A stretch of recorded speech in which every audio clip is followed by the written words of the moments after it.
Senate passed a measure to table a bipartisan plan to force the U.S. to cease any military operations in Yemen without congressional approval.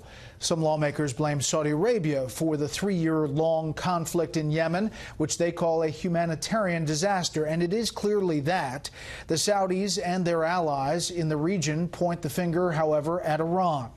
I spoke about that thorny issue today and others with the Saudi Foreign Minister, Adel al-Jubeir. He's traveling with the Crown Prince. We began discussing how the Crown Prince and the President get along. They have a great personal relationship with each other. The President also enjoys a very close personal relationship with His Majesty King Salman. Our two countries see eye to eye on all the important strategic issues, and so there's alignment in all of our policies, whether it has to do with containing Iran, whether it has to do with fighting extremism and terrorism, whether it has to do with bringing stability to the region or peace to the region, whether it has to do with the importance of trade and investment. On all of those issues, our policies are completely aligned, and President Trump deserves a lot of credit for taking the Saudi-American relationship to greater heights. There's concern up on Capitol Hill on a number of fronts, but one specifically is Yemen. Is there a solution to Yemen? Do you see an end to the civil war there? Yes, we are working on a political solution in Yemen that will end in a stable, peaceful, united Yemen without any Iranian presence and without any presence by Hezbollah. But until we get to that point, we have to make sure that we protect our people, protect our nation. The Houthis have launched more than 100 ballistic missiles at Saudi Arabia, including 2 at our capital city. And so we have to make sure that we protect our people. At the same time, we're very concerned about the humanitarian situation, and we're implementing right now a massive humanitarian assistance program worth over $1 billion with our allies in the United Arab Emirates. We have opened up all the ports and all the seaports in order to allow this food to come in. Because the pictures and the stories out of there are pretty harrowing. I mean, there's famine and cholera and a bad scenario on the ground that people are talking about up on Capitol Hill, yes. Obviously a lot. The reason you have starvation in Yemen is because the Houthis lay siege on towns and villages and prevent humanitarian assistance and food and medicine from reaching those areas, and as a consequence people get sick or people starve. The starvation does not exist in the government-controlled areas. The Houthis are the ones who steal humanitarian assistance and sell it to fund their war machine. The Houthis are the ones who knocked out the cranes at Hodeidah airport that disabled the airport for a long period of time. And so it's the Houthis who have taken child soldiers and put them into battle, boys who are 9, 10, 11 years old. It's the Houthis who have laid mines randomly in areas that lead to people being killed and losing limbs and lives because of this. And so much of what we see in Yemen is a consequence of the Houthi actions, and the Houthis are a pawn of the Iranian regime allied with Hezbollah.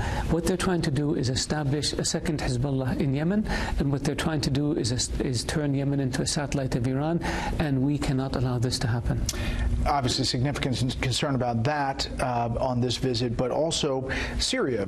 Has Assad won that civil war in Syria? The tragedy in Syria is not over and will continue for a very long time.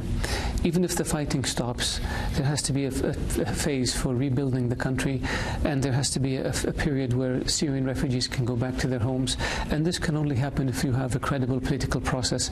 And this is what we and the United States are trying to work on moving forward. And we're hoping that enough pressure can be brought to bear on the Assad regime to seriously engage in these political talks. Do you think the U.S. is going to get out of the Iran deal, and should it?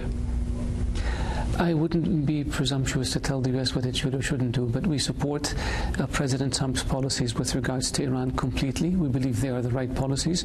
We believe that Iran is a danger to the world. Iran is the chief sponsor of terrorism in the world. We believe that the nuclear deal has serious flaws in it, as does the administration. The nuclear deal, these flaws have to do with the sunset provisions, which expire in about 8 years and will allow Iran unlimited enrichment capability so they can have enough material for a bomb within weeks. This is not acceptable. So if we have fixed the nuclear agreement, and we have serious sanctions with regards to ballistic missiles, and we have serious sanctions with regards to interfering in the affairs of countries of the region and its support for terrorism, then we are in a position where we put Iran on notice that it must change its behavior if it wants to become an acceptable member of the international community. Do you believe Iran is breaking the deal currently? I believe that the Iranians are doing whatever they can to try to move forward with regards to their nuclear program. I would suspect that the fact that they have limited the inspections to declared sites indicates to me that they maybe have some surreptitious or covert programs underway. So if your question to me is, do I trust that Iran will abide by the agreement and not become a nuclear power? Absolutely not. If they do, will Saudi become a nuclear power? We have said that we will not allow Iran to acquire nuclear capability without doing something in return. If Iran acquires a nuclear capability, we will do our best to acquire one as quickly as possible. Is that already ongoing? I would not be commenting on it on television if it were or if it weren't. We heard the Crown Prince describe questions about the concerns of what happened in the Ritz-Carlton. How do you describe it to folks who have questions about how that all went down? I describe it as a necessary shock to the system. We tried for years to deal with corruption from the bottom up. It didn't work. In this case, investigations were launched 2 years ago. The investigations discovered wrongdoing.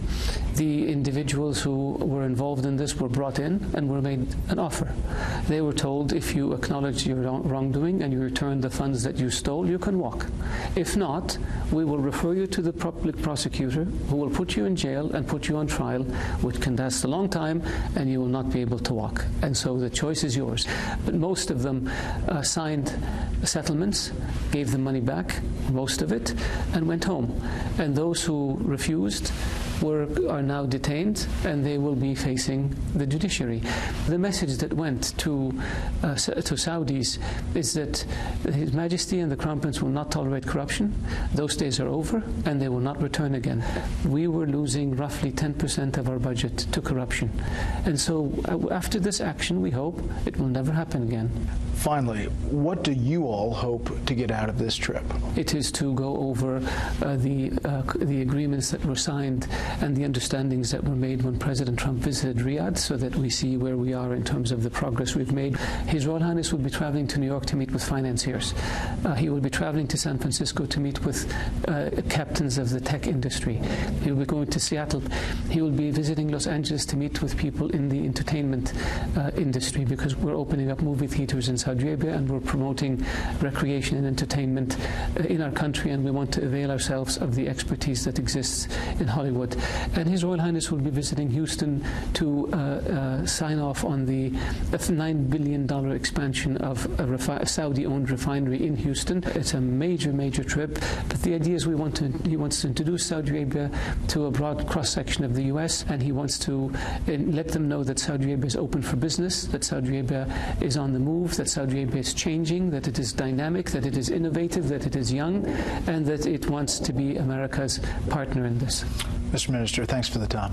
Anytime.